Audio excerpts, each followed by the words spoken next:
Welcome to Tell Me More, the Allsteel podcast where design meets innovation and we explore the limitless potential of workspaces. In this exclusive series, we're peeling back the layers of workplace design. From the psychology of colors to the future of hybrid work, join us as we open doors to conversations with industry leaders, architects, and designers who redefine the modern workplace. This is Tell Me More, brought to you by Allsteel, because when it comes to designing the future, there's always more to discover.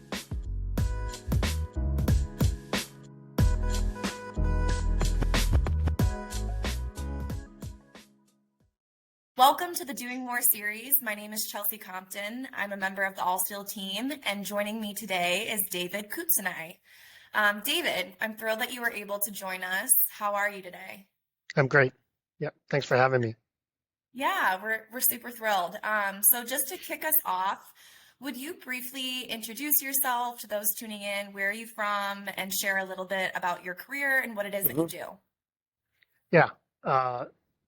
I am the co-managing director of IA Interior Architects Seattle office, and I've been with IA now for 22 years. Okay.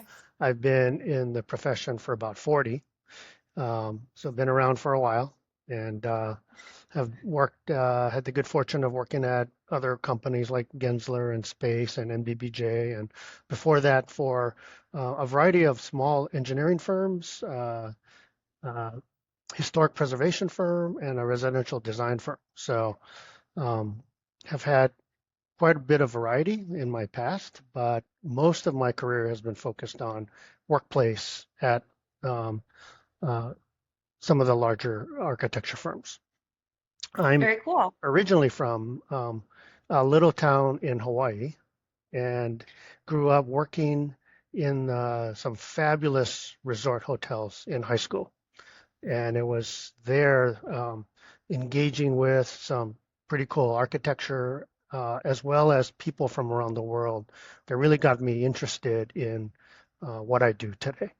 The town was a town called Lahaina on the island of No. Maui. Yeah, and it's a historic, very special place that I grew up in, and my family has been from there for 4 generations. So do you And still have family out there? I still have family on the island. Okay. Of course, everyone knows about Lahaina now, and what Mm-hmm. happened there, but it was,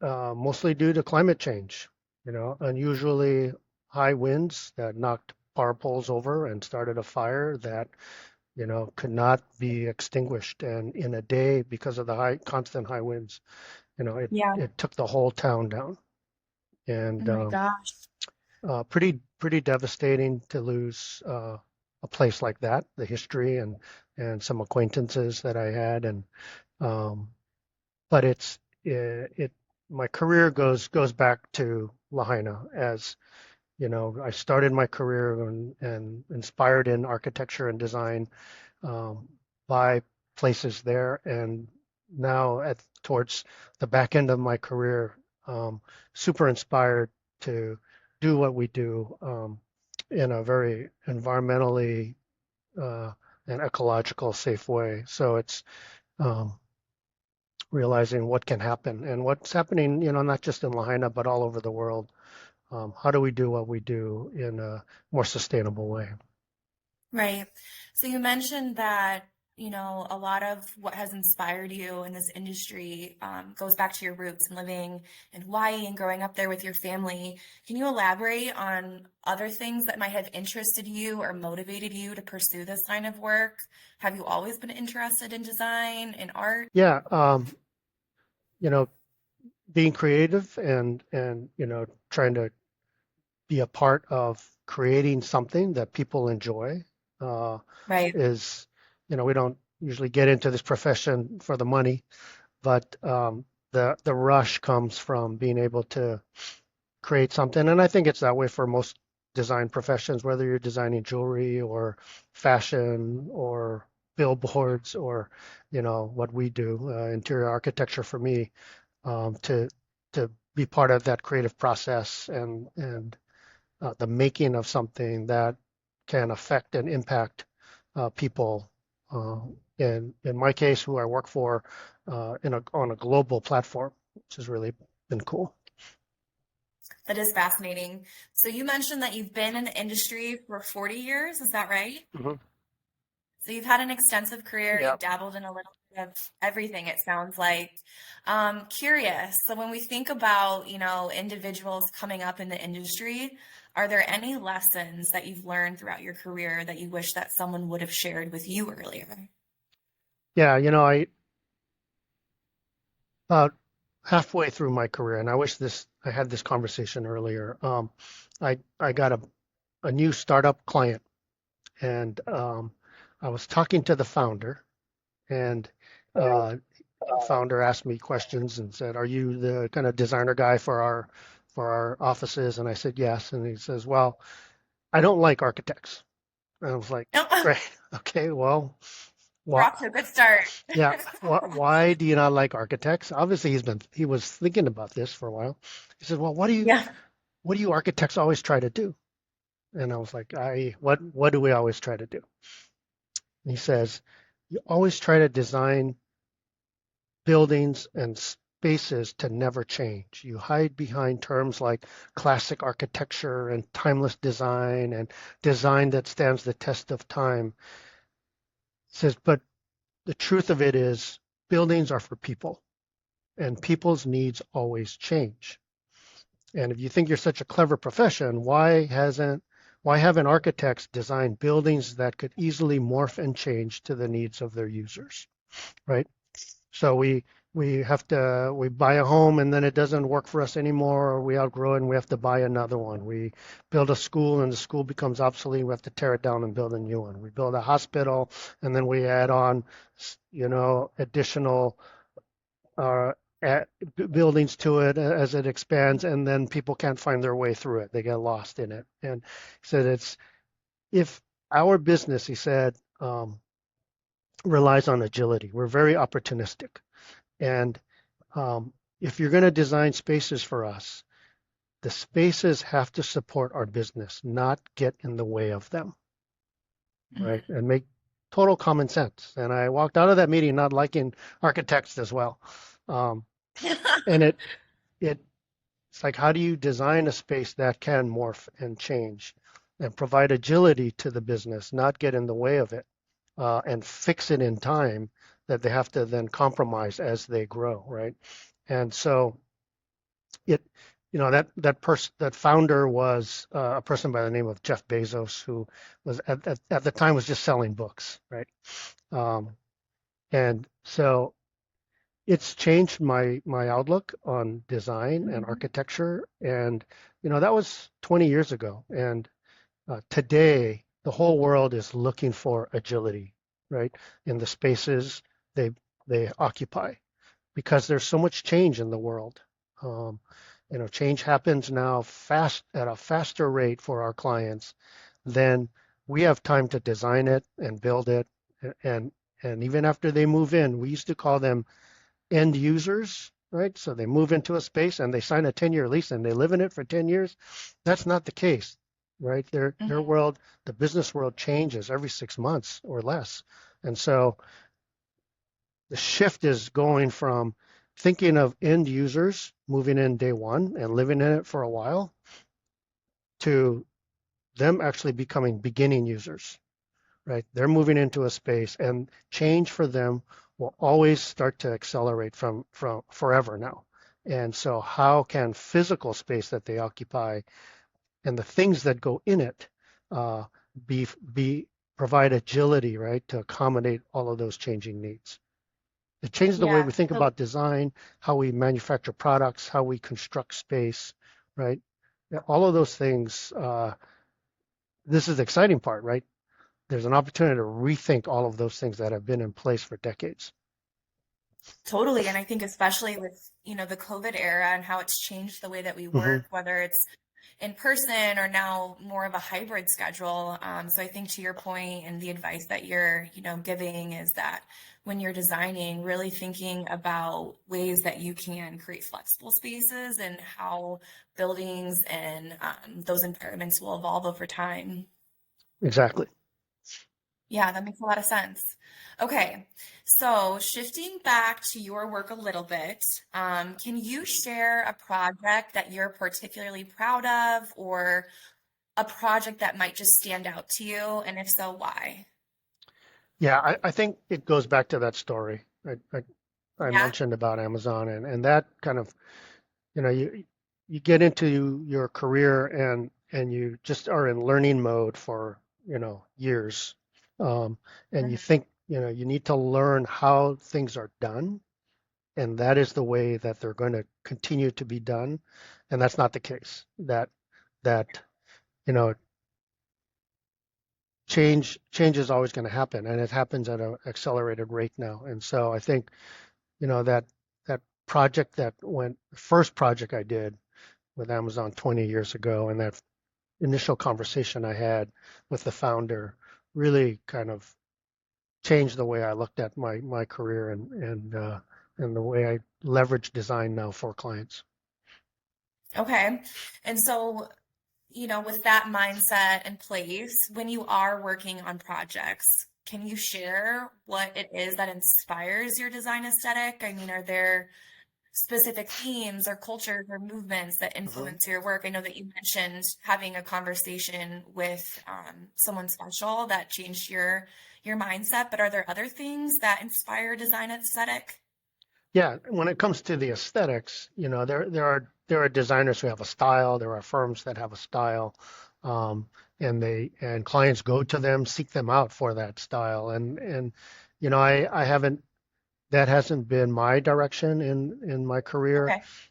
I've always focused on kind of being client centric, and so whatever the client needs are and understanding their business and understanding their culture and their brand and their location in the world. All of those things fuel a new aesthetic opportunity and a new design opportunity. For me, I look Mhm. at what I do in the design and the aesthetic development of projects like music or food, right? If you just listen to one kind of music all the time or only eat one kind of food all the time, it's for me, it's a little boring, and it's That's such a good analogy. Yeah. so life becomes so much more robust when you're just um, take every opportunity as a new opportunity, and you look at it for what specifics it has, and then design towards those things. Yeah, that's great. How do you enjoy spending your time outside of work? Yeah, outside of work, I watch a lot of TV. And What is I'm not ashamed of it, and I watch everything. I watch uh, all kinds of sports. I Okay. watch reality TV. I watch a variety of news channels, some game shows, and for me, um, it's super fascinating to not just kind of veg out and absorb like a movie or a show or a Mhm. reality TV episode. I kind of look at it as like they're all like human experiments, and there's so much to learn by understanding what's really going on with the human dynamic and Right. kind of the social order that occurs through the evolution of the relationships and all of those things. It becomes kind of fascinating for me. So I watch a lot of TV, but I also like to cook and I like to garden and spend time with my family. Uh, some travel. I don't travel a lot, but we do travel periodically. I enjoy that.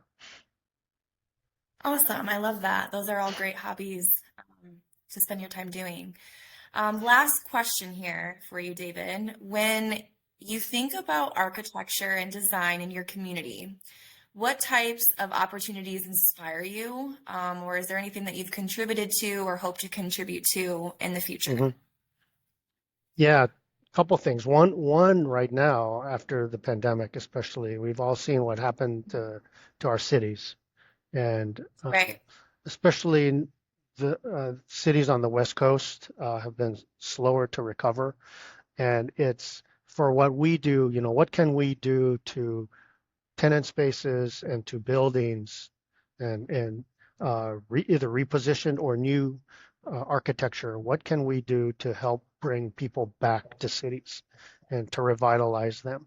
I know a lot of our clients look at their own business and in their business bubble and make decisions around how many days they think their people need to come back to work and how much real estate they can save otherwise. But the bigger picture is what kind of city do we want to live in? And for us to bring cities back to the kind of vitality that they had pre-pandemic, I mean, we have to find ways to get people back into the city more than just 1 or 2 days a week, right? They have to be 4 to 5 days a week, I think. Um, so it's we're talking to a lot of clients and a lot of building owners as to what can be done to create energy and provide attraction that spaces here can be better than what their people are working in at home or elsewhere, right? Yeah. The other thing in the community is trying to create awareness of what we do. Um, you know, the typical high school kid trying to decide what they want to become in the world, they know all the tech jobs now and the gaming, and they know the traditional professions like legal and medical and healthcare, and you know, they do know about architecture, but they don't know about interior architecture or interior design, right? Hmm. They understand what it is from HGTV, which what we do is not, right? The typical high school kid and their counselor and most of their parents, unless their parents are in the field themselves, don't know that this is just an amazing career opportunity. That through design, you can work for some of the major influential companies uh, out there making a big difference in the world, right? And they have to, two of their most expensive items for these companies are their people and their real estate. And what we do touches both of those things. And so we're out there trying to create awareness. And so recently, in the last couple of years, we started a program um, for with the Boys and Girls Club, and it's to bring awareness at that level for those for that youth demographic, so that there's awareness in what we do, so that we can increase diversity in design in the design fields. Um, so we can't That's amazing. a lot of people talk about diversity in design, and it's not like you can just go out on the street and hire diversity, or it's not like you can just go into the universities and hire diversity. You have to have that youth knowledgeable and then interested in it to get to the university level, right? And so we're trying to make a difference and get into high school programs and other youth programs to create that awareness. That's very cool. I want to ask you, what have you discovered as far as, getting people back into the cities that you mentioned first? Have you found what was the feedback for that? Well, it, it's going to buildings have to be ready to provide, and they can provide new things that they didn't before that can help, right? Mhm. So the changing technology, for example, um, and the hybrid workforce out there, that's probably never going to go away. But meetings now, think about this. If you have a 12-person meeting, what size conference room do you reserve, right?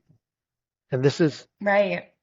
I don't know, It depends. It depends what's available. It who's depends, going to be in the room what, versus right, who's yeah. calling in, right? And you don't know anymore. And so when you think about companies that dedicate expensive real estate to meeting spaces, right? It was easy before. Small, medium, large, they kind of generally knew how many of each. Now they have no clue. And the space and the technology advancement to accommodate hybrid meeting so that it's equitable for people in the room and not in the room, right? That we're looking at new camera angles and technology that's advancing every day, multiple screens, which changes the lighting, changes the room configuration, changes the furniture that goes Mhm. in the room, right? And tenants now if that's a constant change, how do they afford that? How do they accommodate that in their own space? And that's an opportunity for landlords to provide more robust conference centers, for example, that can always take advantage and leverage the latest technology and room arrangements, right? And leverage it also as an additional income source, right, for their tenants to be able to reserve and rent those kinds of facilities that they can't have in their own space. That's just one example. How Sure. understanding tenant needs and trying to solve for that sometimes overflows into what building owners can provide, right? And becomes opportunity for them. But all of these things create better workplaces, whether it's the technology or the tools or the other people, right? Everybody's talking about people are now the new amenity. People want to go where other people are. And so when you can provide good reasons for people to come together, hopefully that starts to make a difference. Yeah, that's great. Okay, so we've talked about your career, we've talked about your community and what inspires you. David, you truly have an extensive background. It's been so much fun getting to talk to you about your career and all of these things. Is there anything else that you want to share, or a way that our listeners can follow or maybe connect with you that you'd like to mention? I think for most of my career and those previous, probably, mentoring always was delivered top down. That people who knew the most at the top taught the next level down, and they taught the next level down, and they taught the people coming into the profession. And that's the way it's always been. Mm-hmm. This generation of the workforce is not that, right? That the intern that we hire tomorrow will know just as much as I do, with their access to information that we never had, with their command of technology that we still don't have, many of us. That person can teach me as much as I can teach them. And so for those listening to this, if you're early in your career, this is a super exciting time. And this is not a time to be quiet. This is the time for you to, and hopefully where you work and the culture that the design culture that they have, they understand this as well, that mentoring opportunities are two-way now, and they have to be. There's so much to learn. There's so much to get caught up on. There's so much difference that we can make in so many different areas that we have to rely on everybody coming into the collaboration team, teaching each other, no matter what role you have, even if you're an intern. That's such an amazing point. Yeah, because I think we've had conversations where, you come into an office and you're new and you're trying to meet people, and it's kind of one of those attitudes where you fake it till you Right. make it type thing. And it's not necessary. I think being able to ask questions shows that you're curious. It shows that you want to learn. And I love your attitude about, I think what truly makes a good leader is being able to look back and bring others along with you. And I think that the fact that you just see that point that, you can learn from people who may not have as many years of experience as you in the industry, but they have something that they can teach you too, just coming up in this generation of technology as well. Yeah. Well, great. David, this was so much fun. I really appreciate you spending time with me today, sharing your insight for our Doing More series, and I look forward to keeping up with all of your work. Yeah, thanks for having me. I had fun too. And that brings us to the end of another fascinating episode of Tell Me More. We hope you enjoyed this deep dive into the world of design and innovation. If you're hungry for more insights and stories, make sure to subscribe to Tell Me More on your preferred podcast platform. As we sign off, remember that the conversation doesn't end here. Connect with us on social media at Allsteel and share your thoughts, questions, or even your favorite moments from the podcast. We love hearing from our engaged and curious audience. Stay tuned for our next episode, where we'll continue exploring the Design to Do More philosophy. Until then, thanks for listening.